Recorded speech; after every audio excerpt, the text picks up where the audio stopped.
एक दीवाने की दीवानियत का पहला टीजर आते ही एक पुरानी याद फिर से ताजा हो गई। नजर जैसे ही स्क्रीन पर जाती है वही इंटेंस, वही माहौल, वही उदासी और वही जज्बात महसूस होते हैं जो कई साल पहले सनम तेरी कसम में दिखे थे। फर्क बस इतना है कि इस बार कहानी और भी डार्क और भी गहरी लग रही है। करीब 1.5 मिनट के इस टीजर की शुरुआत बारिश से होती है। बारिश हमेशा में हिंदी फिल्मों में प्यार और दर्द दोनों का प्रतीक देती है और यहाँ से वही एहसास है। बरसात के बूंदों के बीच खड़ा एक किरदार जिसकी आंखों में एक अजीब सा जुनून झलकता है। उसकी मौजूदगी से ही पता चल जाता है कि ये सिर्फ रोमांस की साधारण कहानी नहीं है, बल्कि यहाँ मोहब्बत के साथ साथ दर्द और विनाश की छाया भी मौजूद है। विजुअल पर नजर डाली जाए तो सबसे ज्यादा ध्यान खींचने वाला हिस्सा रावण का दिखता है। बैकग्राउंड में रावण की झलक और फिर उसका जलाया जाना बहुत कुछ कह देता है, जैसे किसी इंसान के भीतर की अच्छाई जलकर राख हो रही हो।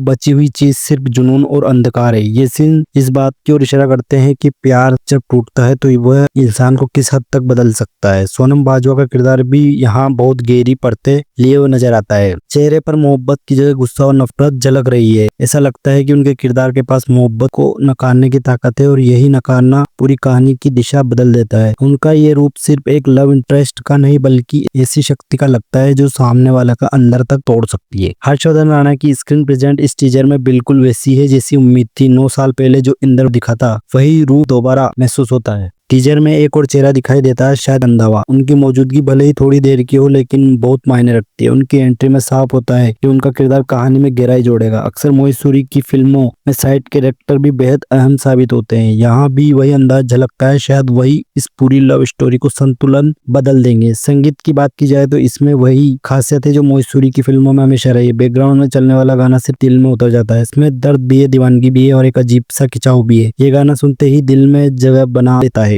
और कहानी को और ज्यादा असरदार बना देता है। ऐसा लगता है जैसे हर बीट किरदार की धड़कनों से जुड़ा हुआ है। टीजर का हर शॉट में एक प्रतीकात्मक भाषा है। बारिश में भीगता अकेला इंसान, बैकग्राउंड में जलता हुआ रावण, नफरत से भरी निगाहें, ये सब एक साथ मिलकर मोहब्बत और दीवानगी का वो रूप दिखाते हैं जो बहुत कम फिल्मों में देखने को मिलता है। यहाँ प्यार सिर्फ मीठा एहसास नहीं बल्कि दर्द और तबाही का रास्ता बन चुका है। कहानी का टोन बेहद डार्क है। इससे मोहब्बत का जुनून, नफरत की आग और उस दीवानगी की छाया है जो इंसान को पूरी तरह से बदल देती है। ये सिर्फ एक प्रेम कहानी नहीं बल्कि एक इमोशन सफर है जिससे प्यार करने वाला किरदार अपनी सीमाओं से परे जाकर कुछ दांव लगाने के लिए तैयार है। टीजर को देखने के बाद एक बात तो साफ हो जाती है, सिर्फ दिल को छूने वाली नहीं बल्कि दिल तोड़ने वाली भी होगी। इसमें वो दर्द है जिन्हें शब्दों में बयां करना आसान नहीं है और वही दीवानगी है जो सब कुछ जलाकर राख कर सकती है। हर फ्रेम में खामोशी है जो बहुत कुछ कह जाती है। हर्षवर्धन राणा की आंखें बिना कुछ कही पूरी कहानी सुना देती है। सोनम बाजवा की मौजूदगी उस कहानी को और भी पेचीदा बना देती है और जब इन दोनों के बीच का टकराहट स्क्रीन पर आती है तो साफ समझ आता है कि फिल्म सिर्फ मोहब्बत की नहीं बल्कि मोहब्बत और नफरत की जंग की है। अंत में यही कहा जा सकता है कि एक दीवाने की दीवानी का टीजर उस वादे की तरह जो बताता है कि आने वाली फिल्म दिलों से जग जोड़ देगी। इसमें प्यार भी है, दर्द भी है और दीवानगी भी है जो हर सीमा तोड़ देगी। ये सिर्फ